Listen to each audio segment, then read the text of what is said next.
Right, morning. Today we're going to be putting some speakers in the Mrs. X90. Obviously we've already got one door strip down between me and her, and we've already had speakers in front of it before, but they're going to be going in the back. Now, engine bay of the X90 is very much like a Vitara, and we're going to be going through this grommet just here, obviously into the footwell with our live from the battery. Then we're going to be moving on, coming through the grommet here, running the set of audio wires down the right hand side, powers down the left, obviously to stop any distortion or interference. I'm going to be using shielded RCAs from this Pioneer unit, which features Bluetooth, MP3 and auxiliary input through the back. No CD player, fully digital unit, very nice. Also we're going to be retrimming these lovely door cards with black leatherette, and that is what the inside of the door card will look like. Obviously homemade speaker rings, just cut out MDF, and then the speakers will be going in the rear, in this panel here, which behind this lovely seat cover, which has been moulded to fit, is cracked and not very good condition. Right, so we're now on side 2. I've just had to cut this outer ring so the outer two are the same, because the speakers that were in there weren't quite as wide on the back as these new ones. I'm using these Vibe Slick 6, minimum input 40 watt, nice little coax unit. We're putting these ones in the front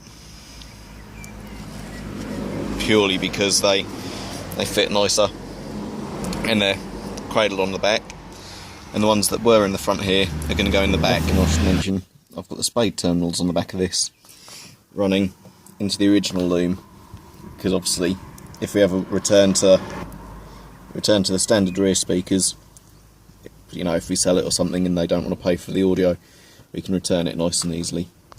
That's just 2 spade connectors in there connecting to the original and then into the original loom.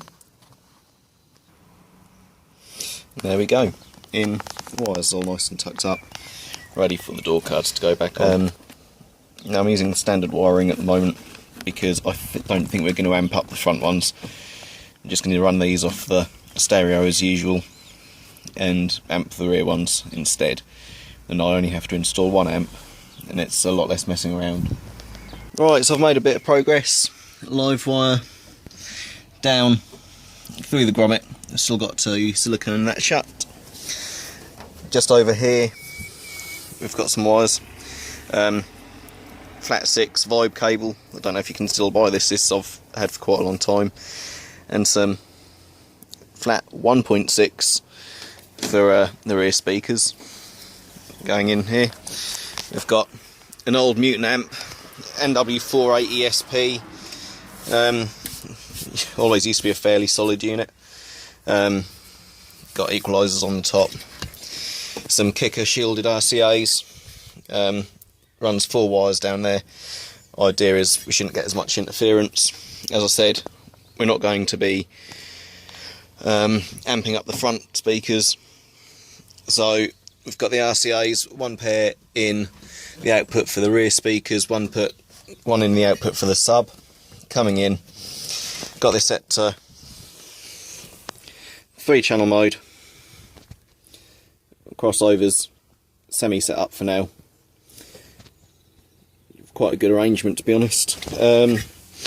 This end got proper terminals on, earth to up near the handbrake, live obviously under the carpet, up here attached to the original loom, through here and goes out through there. Now I'll be putting some black silicone around there to re-waterproof it in a bit, and if we follow the RCAs, they come see out the back in through here. Imagine this is a seatbelt wire or heated seats for a high model or a left-hand drive. Up here and up behind the stereo. Okay, so I've taken this whole unit out and put it back in. Also the remote wire, obviously the same place, but I've soldered that into the remote lead, so that should be nice and secure and no danger of that coming out. So next job on the list is get the wiring for the rear speakers up here, which, as you can see, I've taken it out. I'm going to have to cut this lip off, top and bottom in the middle, to give clearance, because that's not a very big gap, to be honest. And this is a view from behind. As you can see, it's only got this little carpeted bit to go up over it. Yeah, that's where the original wires come through, so I'm going to be pulling the wires up this gap down here, and that is a little 8-inch JBL which will be fitting. As you can see, it's got little screw-on terminals on the back. Obviously already got some flat 6 in here. Probably going to have to separate the box and mount the box on the back and a plate on the front, but we'll see how that goes. Here we are, done for the day. As you can see, I've siliconed down there and siliconed the fuse to the side of the battery. That'll be nice and safe. We've got all the door cards back in. Obviously, a bit more silicone where the lead comes in. All the trim's back in. And the amp tucked away nicely under the seat.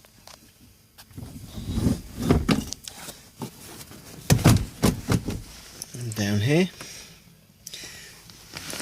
Now, unfortunately, the sub box doesn't really fit quite right in the gap.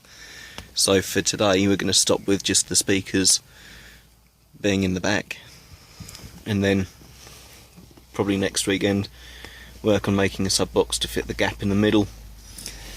Because obviously the boot is very small on one of these, and we want to, you know, make the most of the space we have got. So we want to make a very slim, you know, shallow box to take up as little boot space as possible.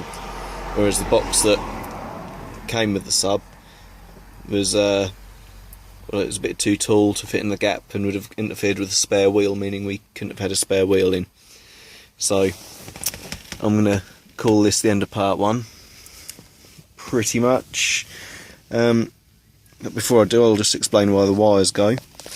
They come obviously out from the other end of the amp down here, and the audio cable comes across to the front of the seat and up behind this section and along the panel with all the connectors in.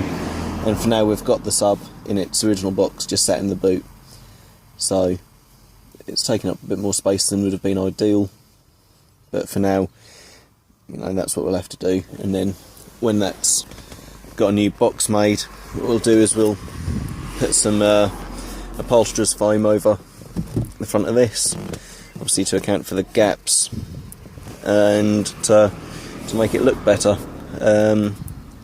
Once the upholsterer's foam's on, obviously we'll go over the top with some black leatherette to make it sort of sit in and look more original to the vehicle, even though it's obviously not. We just tidy it up a bit. Okay, thanks for watching part 1, and I hope you enjoy watching part 2.